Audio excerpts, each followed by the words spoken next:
Robberies, murders, even terrorist attacks. All across the country, police have convinced communities to pay for mass surveillance systems like license plate readers, claiming they will help stop the most serious crimes. But once these ever watchful electronic eyes are installed in your city, it's not just violent criminals they're recording, it's everyone. Time and time again, we've seen police surveillance suffer from mission creep. Technology that was sold as a way to catch killers ends up being used to enforce traffic violations, track protesters, and more. I'm Hudson Hongo. And I'm Christian Romero. This is Effector from the Electronic Frontier Foundation. Later, I'll be quizzing Christian on some of this week's most surprising headlines. We'll also let you know about some upcoming opportunities to connect with EFF. But first, we'll be talking about mission creep and how it explains the disturbing normalization of mass surveillance technology. So like I said in the intro, today I wanted to talk about mission creep, which it's sort of a funny term because it itself suffers a bit from mission creep. I imagine you've run into this phrase a few times, Christian. I have, and I've never thought of it that way, that the phrase itself suffers from what the phrase says. That's really clever and really funny to think about. So, right, in general, this term, it refers to a narrow mission with defined objectives that over time sprawls out. In the original sort of military context it was used in, it talked about sort of conflicts that maybe have a defined mission and then become, this expansive quagmire.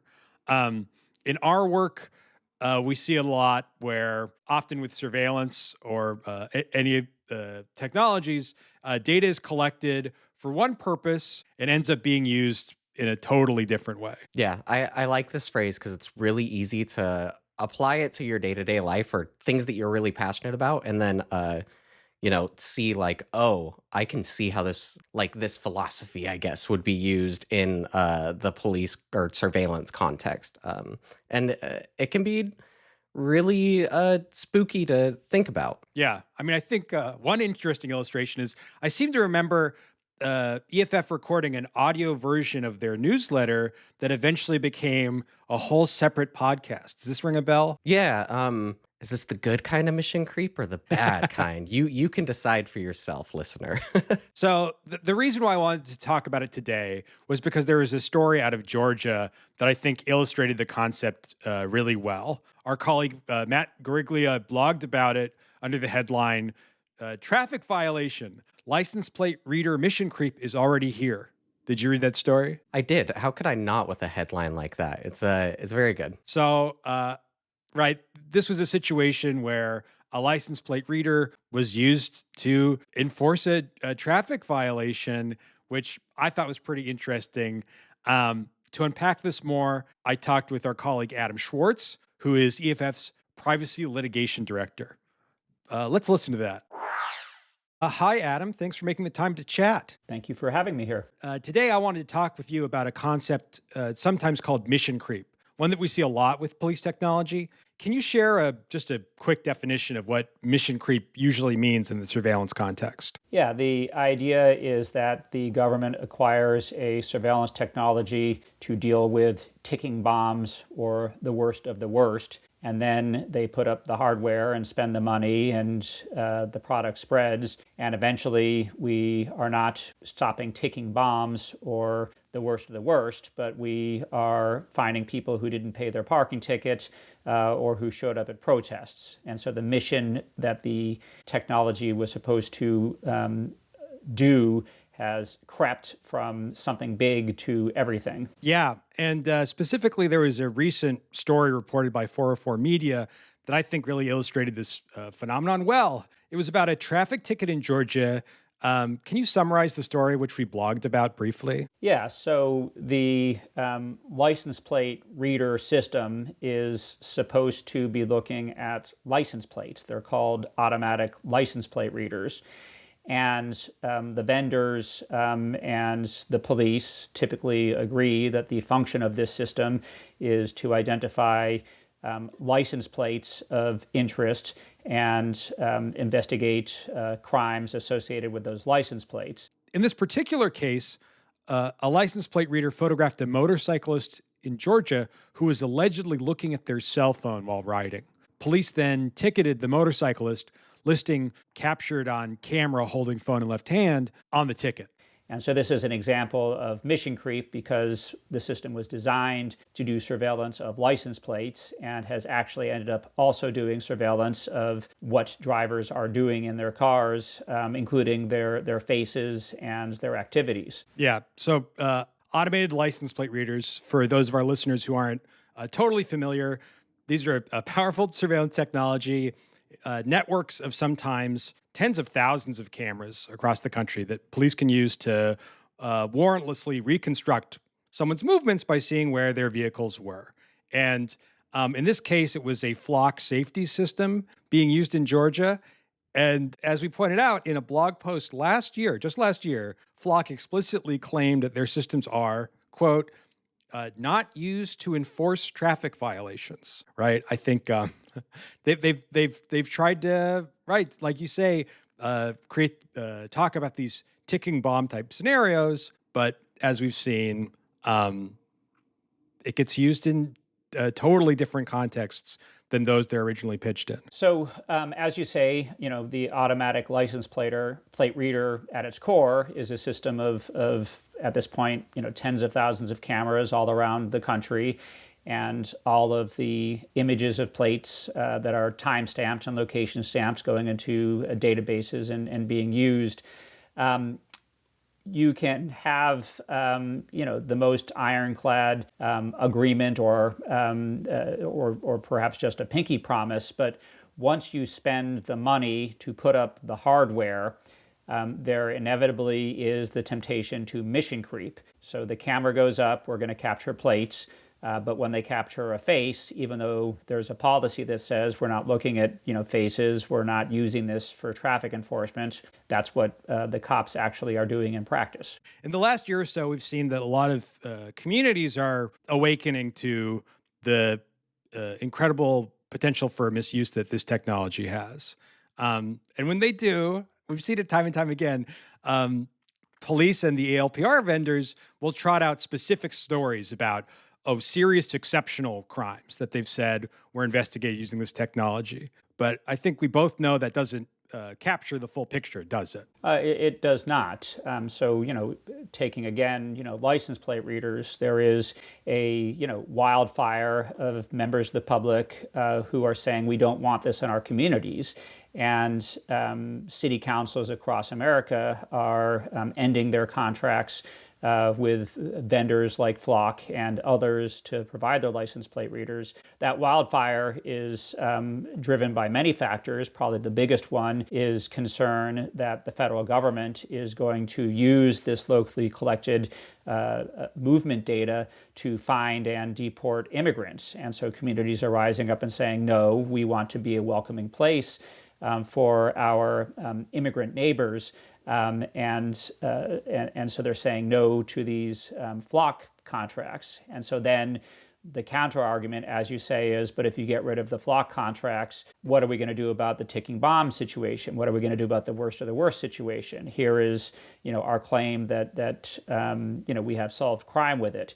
And so then the privacy advocate response to that is, well, number one, let's take a close look at your claims that this crime was solved with this surveillance technology. And sometimes it's true, and sometimes there's less than meets the eye. And what we should not do is trust the assistant chief of police and the vendor salesperson that the crime was solved. We need to have independent journalists and researchers and social scientists look at these claims and see whether they're true. And then number two, even assuming that the surveillance technology is sometimes solving important or serious crimes, that is only one element of the cost-benefit analysis. And the costs include that we are deporting immigrants with this technology, and that we are turning everybody's life into an open book, and that we have these databases that can be stolen by foreign adversaries. Right.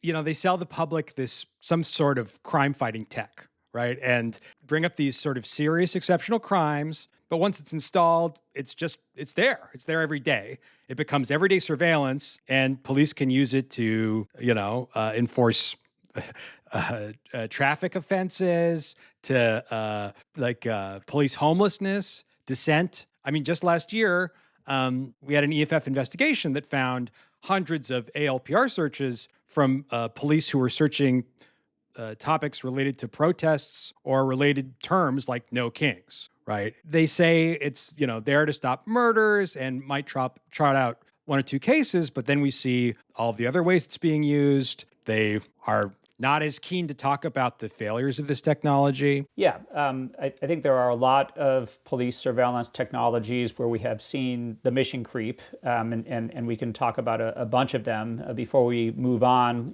let's drill into the mission creep with the license plate readers. So, we're told this is going to solve the worst, most dangerous crimes. This is going to, let us, deal with the ticking bomb. But what we actually see is there are police departments that are using the license plate readers to find people who haven't paid their traffic tickets. And when they are stopped by the police, having been detected by the plate readers, they're being told, write us a check to pay your parking ticket or we're going to arrest you. So it's a revenue generation tool. As you say, in the last year, we have evidence that they're using it to investigate people who attend protests. We know in one case of an investigation of a person who left their home state where abortion was illegal, and the plate readers were used to investigate that. We know that license plate readers have systematically been used to investigate people of Roma descent, who tragically in many American communities are viewed as inherently criminal. It's one of the worst forms of racist policing in America. And we know that police officers were going to their plate data and typing in racist epithets for Roma people that I won't repeat in order to just see what they were doing, in the local community. So this is, the mission creep. We will get the plate readers and we will find the person who has committed a murder. But it's actually being used to find traffic scofflaws and protesters and immigrants and members of oppressed racial minorities in America. That's the mission creep with license plate readers. And like you said, I mean, thanks to the sort of dogged work by journalists and other researchers, we know today about a lot of these issues, specifically in the license plate reader context. But like you said, those aren't the only sort of surveillance technology that this happens with. I know right now we're seeing a lot of police departments are getting surveillance drones and have given different sorts of explanations about why this is a crucial technology. Yeah, I think surveillance police drones are another good example to talk about mission creep. So, it begins and the scenario is, there's been like a terrorist explosion and we need to figure out how to deploy officers to the scene. Or somebody has, kidnapped the mayor's kid, and so we need to follow them with a drone. And so it has, expanded from, these kinds of worst of the worst scenarios to literally the most extreme form of mission creep, which is drone as first responder. So there's been a 911 call, of which there in many communities are, hundreds in a day. And once the dispatcher determines that there is something to investigate, they send a drone as a first responder. It's the name of the program. So it's literally potentially every crime in the city with this program. And we know of cases where, for example, the crime so-called being committed is that a homeless person is in a location that they should not be because it's private property. So, we're not trying to do emergency response to a terrorist disaster. We literally are trying to, drive homeless people out of our communities, rather than giving them, the social services they need. So the drones are another example among many of the mission creep that comes with these surveillance technologies. I believe the ACLU has a suit in Sonoma County, California, over a drone program that was introduced. I believe it was pitched as a way to uncover illicit pot growing operations, and now is being used to investigate code violations like building a shed on your property without a permit. Um, I don't think it's any mistake. You mentioned these, what are truly sort of cinematic scenarios. And I think we all know that that's like not what life looks like. I don't think there should be that much surprise that I'm sorry, if you give your police the terrorism foiler 9000, that when they have that sitting in their department every day, that's not mostly what they're going to end up using it for. Yeah, that's right. I mean, the boys like to play with the toys.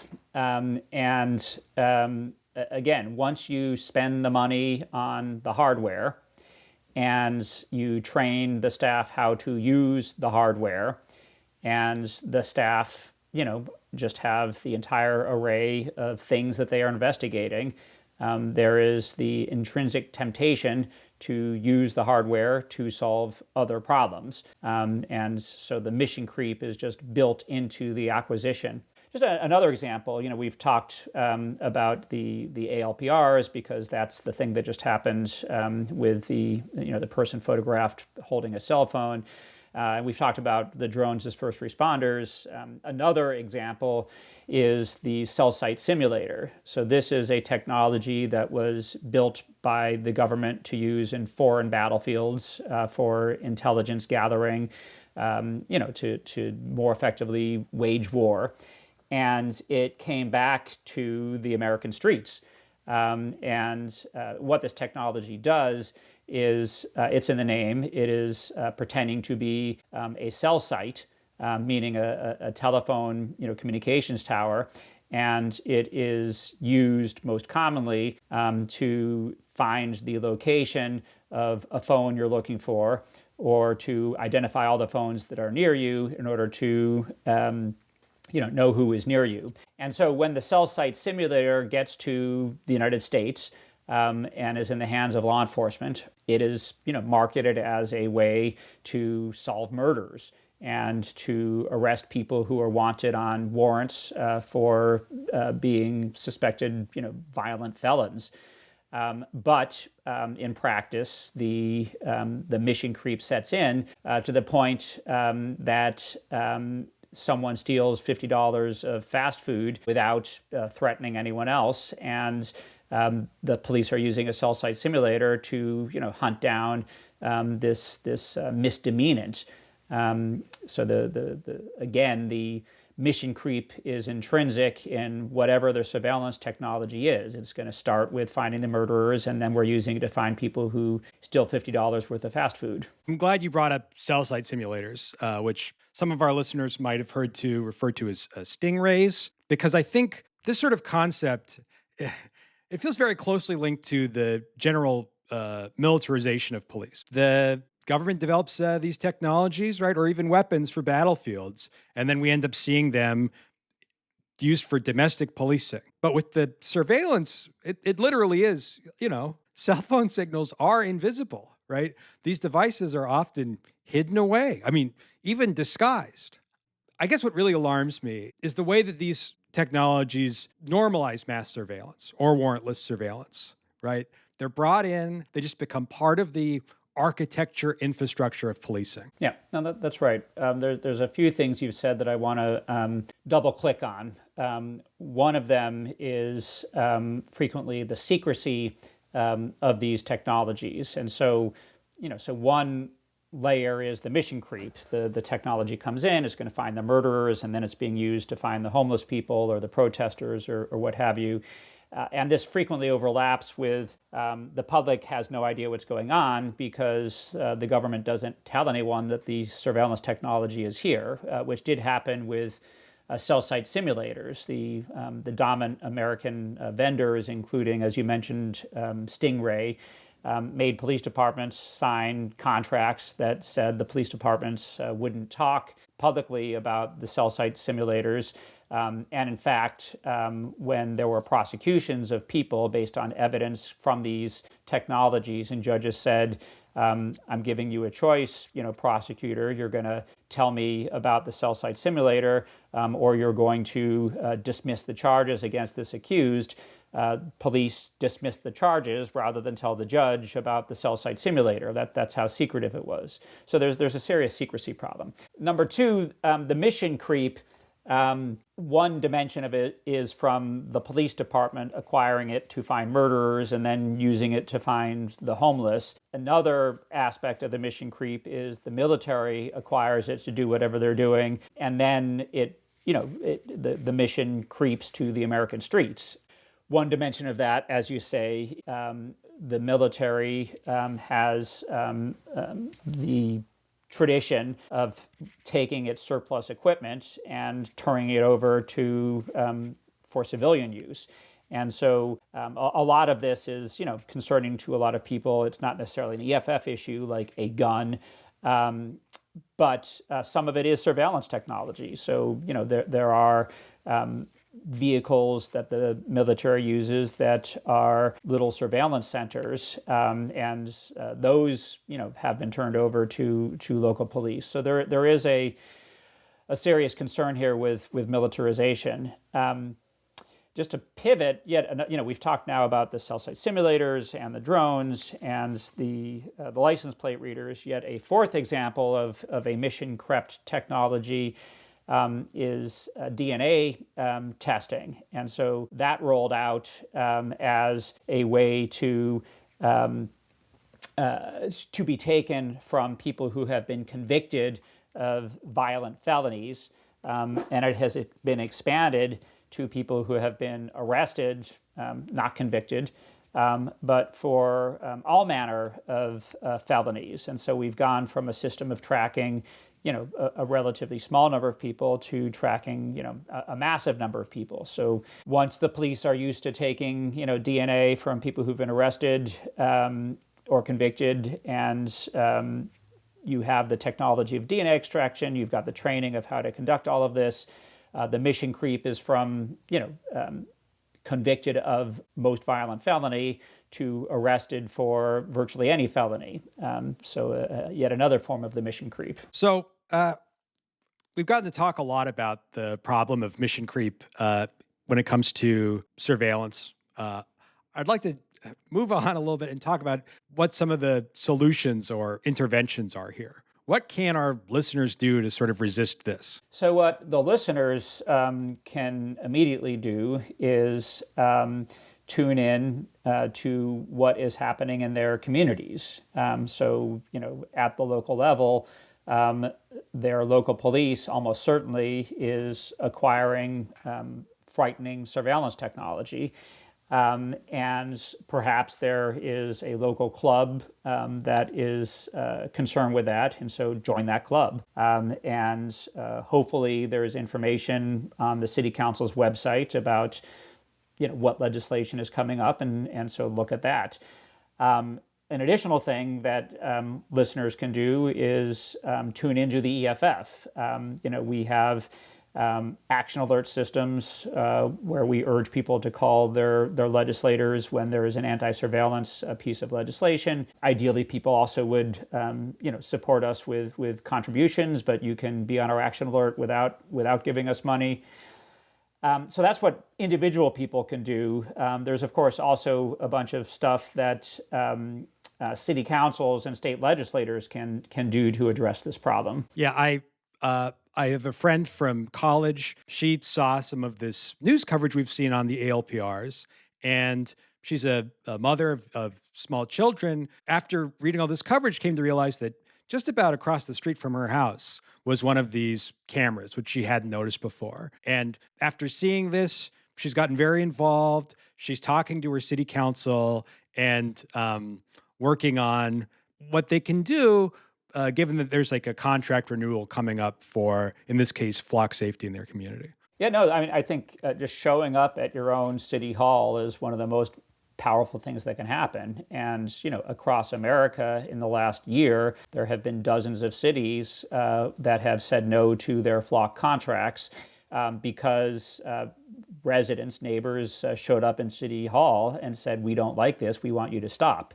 And, we are a democracy. Our city councils often do listen to voters. And that's sort of the second half that we've been circling around, which is elected officials have things that they can do as well, right? Absolutely. And so, there's a spectrum of laws that our city councils and our state legislatures and our Congress can enact. And to just give a quick summary before diving in, there's transparency, just like what are you doing? There's democratic control. You can't do it until the city council votes.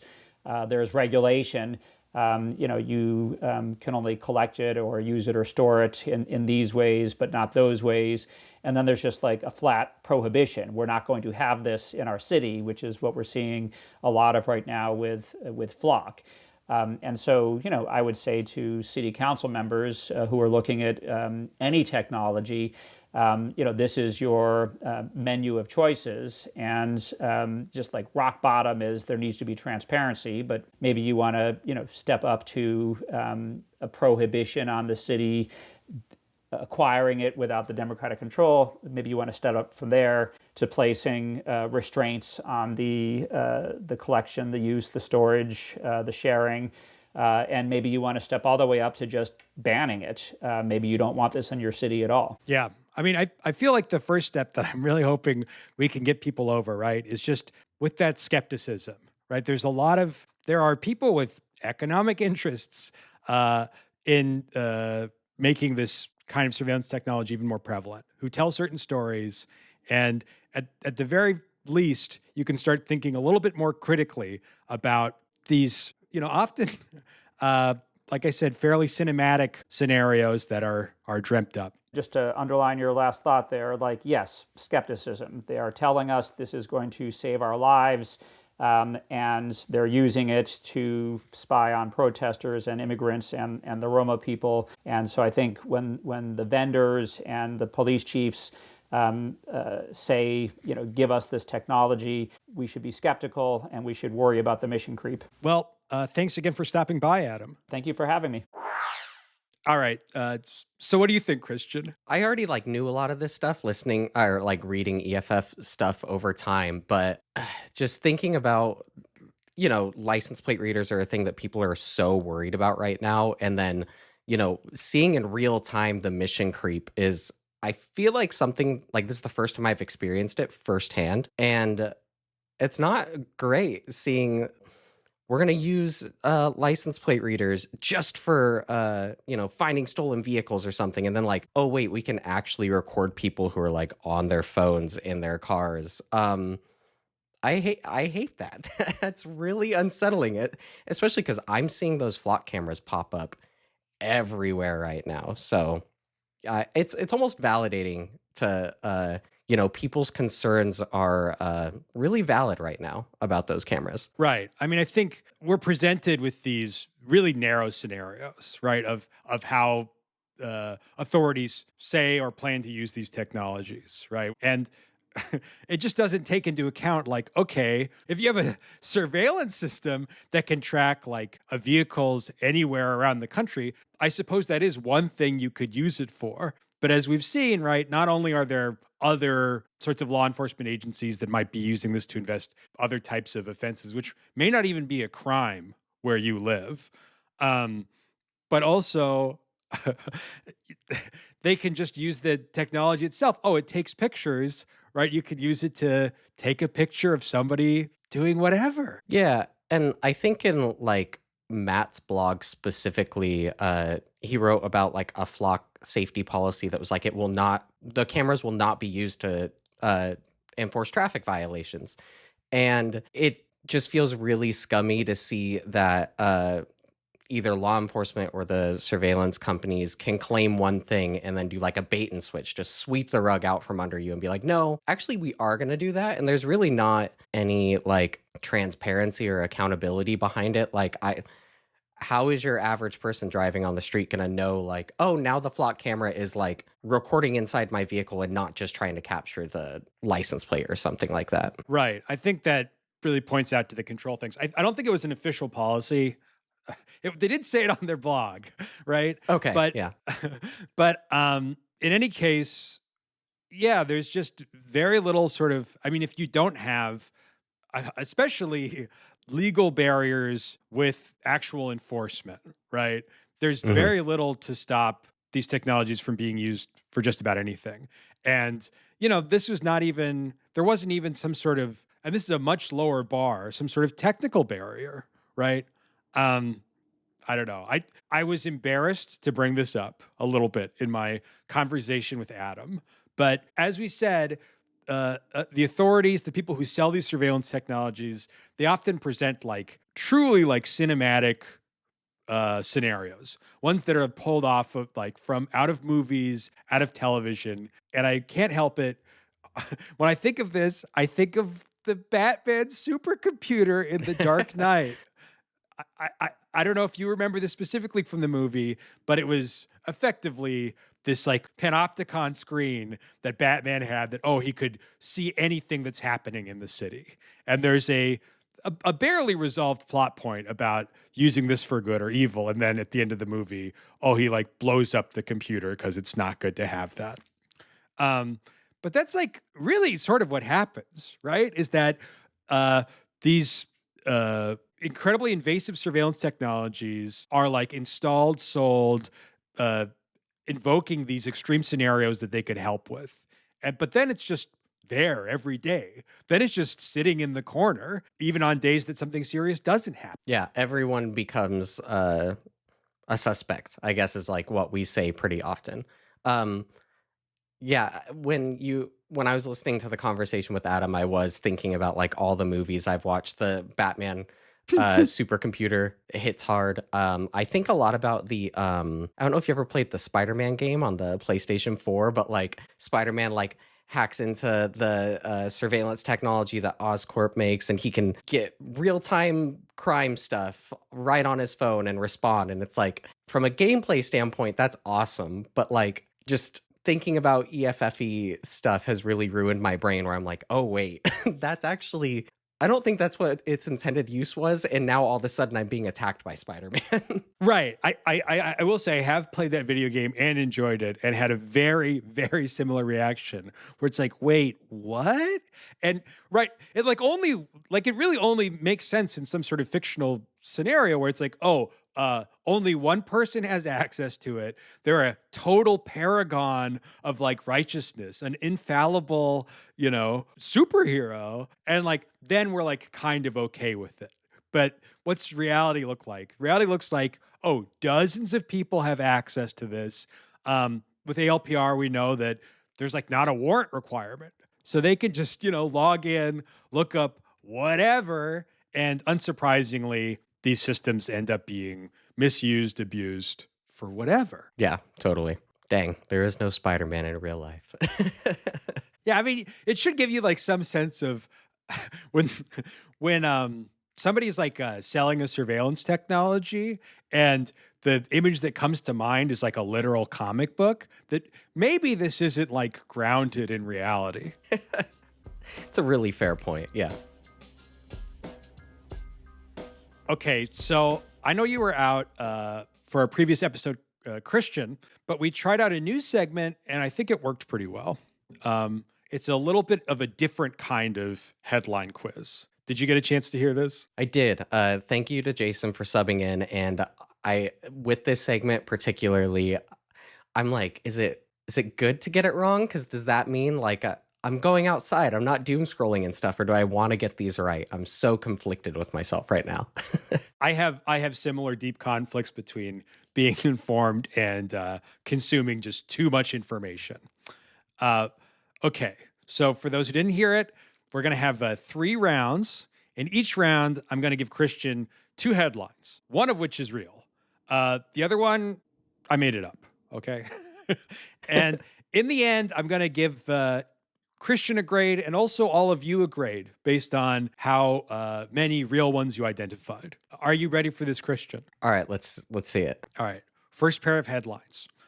First one. Leaked Kash Patel emails reveal FBI director's Tamagotchi obsession. Or leaked Claude code shows Anthropic building mysterious Tamagotchi feature. Oh, whoa. I thought the first one was going to be fake because I was like, well, the Tamagotchi game's coming out, so he's just thinking Tamagotchi, but now both have it? I think that the first one is fake. That is correct. You got it right. Recently, a bunch of the Anthropic Claude AI code was released. People have been going through it. I feel like the headline itself is a little misleading. It's not the feature that people uncovered looks more like a kind of Clippy, right? Or a was it Bonzi Buddy? Anyway, it's more of a little assistant than like a digital pet, I think. But great job, Christian. You've passed the Tamagotchi news test. Okay, second pair of headlines. Is it Iran goes after Trump with AI-generated Lego propaganda, or Black Eyed Peas condemn White House use of boom boom pow in Iran war video? I feel like both happened actually, but I'm pretty sure I saw the Black Eyed Peas headline. I think the first one's fake and the Black Eyed Peas is right. I made it up. I made that one up. Dang it. Sorry. Both are so like things that are happening, but like the details are a little shuffled around. This is great. You're doing great. Okay. Third headline pair. Is it an AI agent was banned from creating Wikipedia articles, then wrote angry blogs about it? Or John Travolta subreddit bans John Travolta for posting weird photos of John Travolta? I know the John Travolta one is fake, and I'm pretty sure it's riffing off of the wasn't it one of the Beatles that got banned on Reddit for promoting themselves on Reddit or something? It was close to that. It was Paul McCartney. There's some dispute about what exactly happened, right? That it only appeared that Paul McCartney was banned from the Paul McCartney subreddit. But I couldn't resist writing a headline that had John Travolta in it 3 times. I can't believe you didn't stumble at all reading it, honestly. Yeah, and also it's just too fun of a headline to actually be run anywhere, sadly. All right.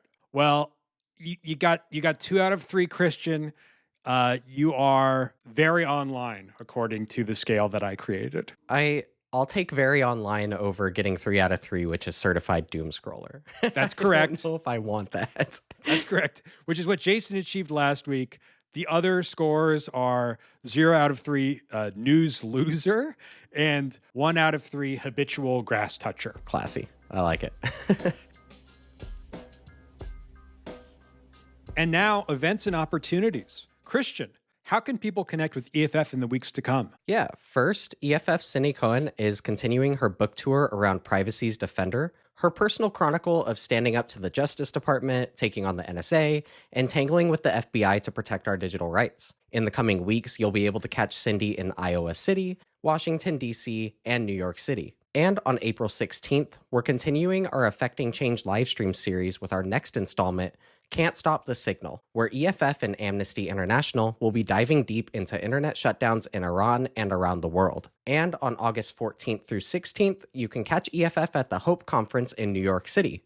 Through the month of April, our friends at Hope are donating 10% of ticket sales to EFF. So grab your ticket now and hack the planet while benefiting EFF. As a side note, I'm so stoked to see that Hope is back in Manhattan. Great time. You can learn more about all these events and other ways to see EFF at eff.org/events. Finally, EFF is hiring an assistant director of EU policy to co-lead our legal advocacy and lobbying efforts across European institutions. This is a fully remote position based in Europe. Learn more about this job and other opportunities at eff.org/about/opportunities. Thanks, Christian. Well, that's it for this week's Effector. Effector is a podcast by the Electronic Frontier Foundation, the leading nonprofit defending online civil liberties. Our theme music is I Don't Know by Grapes. EFF promotes digital innovation, defends free speech, fights illegal surveillance, and protects rights and freedoms for all. Become an EFF member today at eff.org/podfan.